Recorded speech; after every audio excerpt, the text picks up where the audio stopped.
माँ गंगा के घाट सिंगबेरपुर धाम में हैं। हमारे साथ लुधियाना से आए हुए महाराज पंडित दुष्यंत शास्त्री जी हैं, जो एक भागवताचार्य भी हैं और पूजा पाठ दैनिक कर्म क्रिया भी करते हैं। महाराज हमें कुछ गंगा जी की विशेषताएं बताएंगे, जो आप लोग भी सुनिए। जय श्री राधे, जय श्री राधे। सभी भक्तों के थोड़ा जोर से और सभी संतगणों के चरणों में साधुवाद। आज बड़ी असीम कृपा हुई कि जो सिंगबेरपुर के तट पर स्नान करने का अवसर प्राप्त हुआ।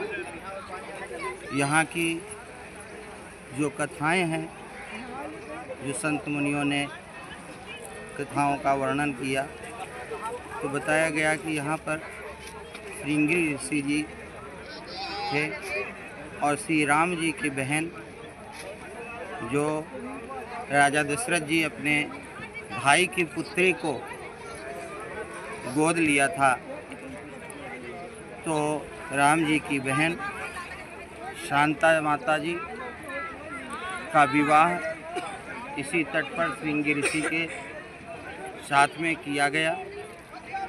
और श्री रामचंद्र भगवान जी जब 14 वर्ष का वनवास हुआ, तो इसी मार्ग से होते हुए प्रयागराज संगम घाट के होते हुए चित्रकूट धाम की तरफ गमन किए थे। तो जब अयोध्या से श्री रामचंद्र भगवान चले, तो यहाँ सिंगबेरपुर के तट पर पहुँचे। तो यहाँ पर श्री रामचंद्र भगवान के साथ में विद्यालय में श्री निषाद राज जी का यहाँ पर स्थान था। जब उन्हें पता चला कि श्री रामचंद्र भगवान इस तरफ आ रहे हैं, तो निषाद राज जी दौड़ते हुए गए और प्रभु श्री राम को अपने चरणों में, श्री रामचंद्र जी के चरणों में गिर करके दंडवत प्रणाम किया। और यहाँ पर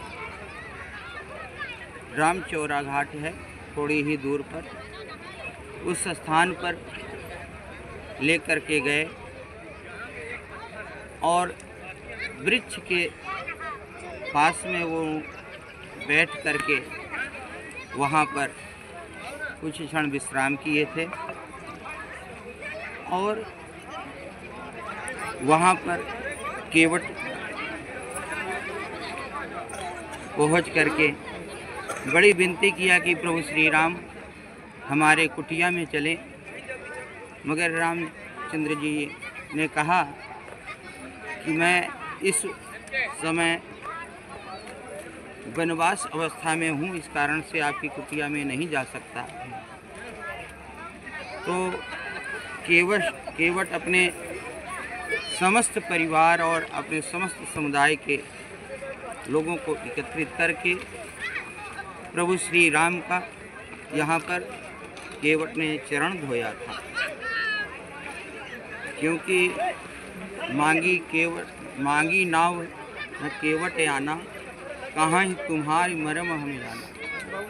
केवट ने कहा, महाराज आप एक पत्थर को टच करने से नारी बन गई, तो हे महाराज मेरे नौका को अगर आप टच कर दिए, अगर वो नारी बन गई, तो मेरा तो सब कुछ चला जाएगा।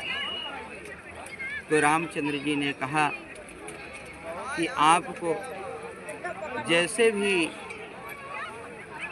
सही लगे वही करो।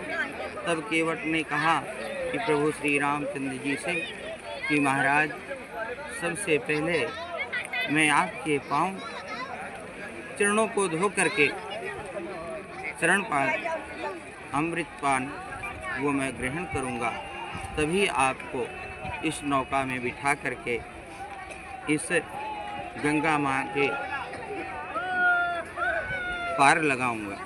तो उस समय प्रभु श्री रामचंद्र जी केवड़ से यहाँ पर चरण धुलाया था और गंगा पार हुए थे। आज मौनी अमावस्या है। इस पर्व पे आज जो विशेष पुण्य और शुभ मुहूर्त है वो प्रातः 3:16 से लेकर के 11:26 तक अमृत काल योग है। जो ये साल महाकुंभ लगा, ये 144 साल पहले ऐसा शुभ मुहूर्त आया था, क्योंकि इस माह में सभी जो है सोमवार भी हाथ आ रहे हैं, रविवार भी, वीरवार भी, और 27 दिन जो अमृत काल योग बना हुआ है। माघ के महीने में 27 दिन का जो अमृत काल योग बना, इसीलिए ये महाकुंभ बहुत फलदायक है। हम अपने मीडिया भाइयों से निवेदन करूंगा कि वो भी अपनी इस निरंतर को सेवा करते हुए और समस्त लोगों तक पहुंचा रहे हैं। इनके लिए भी बारंबार साधुवाद। और हम समस्त श्रोताओं से, भक्तों से, माताओं से, बहनों से, पिताओं से, दीदियों से, सभी से विनती कर रहा हूं कि आज आप सब के लिए भी यहाँ पर प्रार्थना कर रहा हूँ, और इस न्यूज़ के माध्यम से आप भी जिस स्थान पर हैं वहीं पर बैठ करके 3 बार नमामि गंगे, नमामि गंगे, नमामि गंगे का सिमरण करके, अगर गंगा जल है तो उसको जल में डाल करके स्नान कर लें, और अगर गंगा जल नहीं है तो अपने दाहिने हाथ को हृदय में रख करके बाएं हाथ को शिखा की तरफ रख करके नमामि गंगे, नमामि गंगे, नमामि गंगे 3 बार बोलें तो वही फल प्राप्त होगा जो फल यहाँ तीर्थ में आकर के स्नान करने से फल प्राप्त हुआ। इसी के साथ में अपनी वाणी को विराम देते हुए आप सभी माताओं बहनों को जय श्री राधे, जय श्री राधे, जय श्री राधे। ये हमारे साथ महाराज जी थे। जो महाराज जी ने हमें बहुत सारी जानकारियाँ बताई, सिंगबेरपुर से जुड़ी हुई और गंगा मैया से जुड़ी हुई, और ये जानकारियाँ हालांकि मुझे भी पहले नहीं थी। और चीज़ें, मैं कुछ चीज़ें यहाँ दिखाना चाहूँगा घाट पर जो मुझे थोड़ी सी असुविधा लगी। ये यहाँ पॉलीथीन आप देख सकते हैं। पॉलीथीन का मतलब समझते हैं आप, हम लोग खुद ही गंगा मैया को गंदा कर रहे हैं कहीं ना कहीं।